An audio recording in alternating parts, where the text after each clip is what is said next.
श्लोक 31।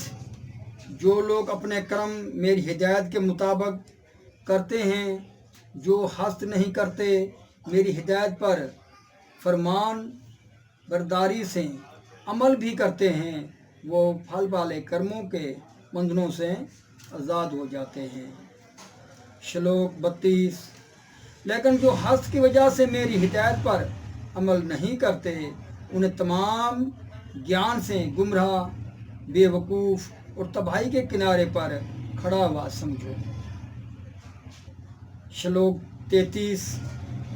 एक ज्ञानी भी अपनी फितरत के मुताबिक कर्म करता है, क्योंकि सब ही इंसान अपनी फितरत के मुताबिक कर्म करते हैं। जो फितरत 3 गुणों से पाई जाती है, अपने कर्मों को रोकने से क्या हासिल। श्लोक 34। जिस्म के जरिए इंद्रिय तृप्ति से मोहब्बत और नफ़रत को महसूस किया जाता है, लेकिन एक शख्स को इंद्रियों और इंद्रिय तृप्ति के कब्ज़े में नहीं रहना चाहिए, क्योंकि ये आत्मज्ञान की राह में रुकावट डालती हैं। श्लोक 35। गलती के साथ ही अपने कर्म को अदा करना दूसरे के कर्म को दुरुस्त तरीके से अदा करने से ज़्यादा बेहतर है।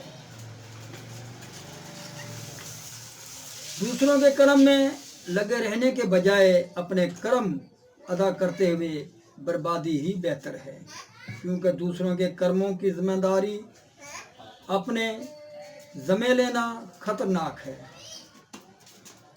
श्लोक 36।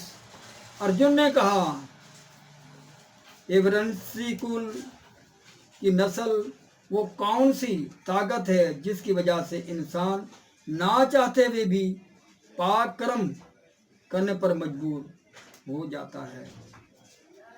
श्लोक 37।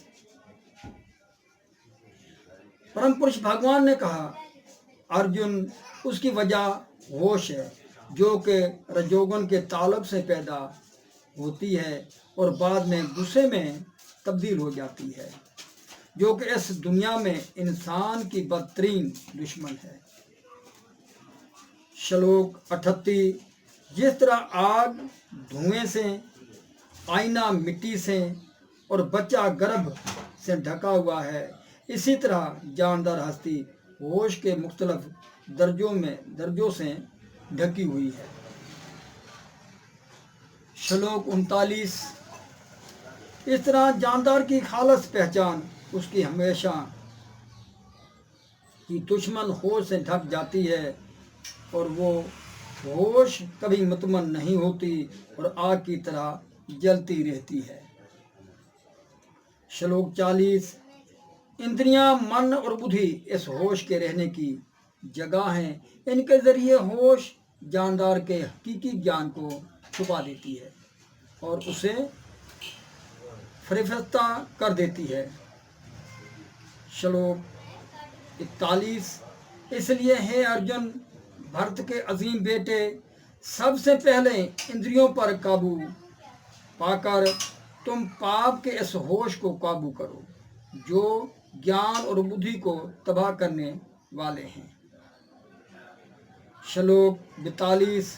कर्म करने वाली इंद्रियां बेजान मादे से बेहतर है, मन इंद्रियों से बेहतर है, बुद्धि मन से अलातर है और आत्मा बुद्धि से भी बढ़कर है। श्लोक 43।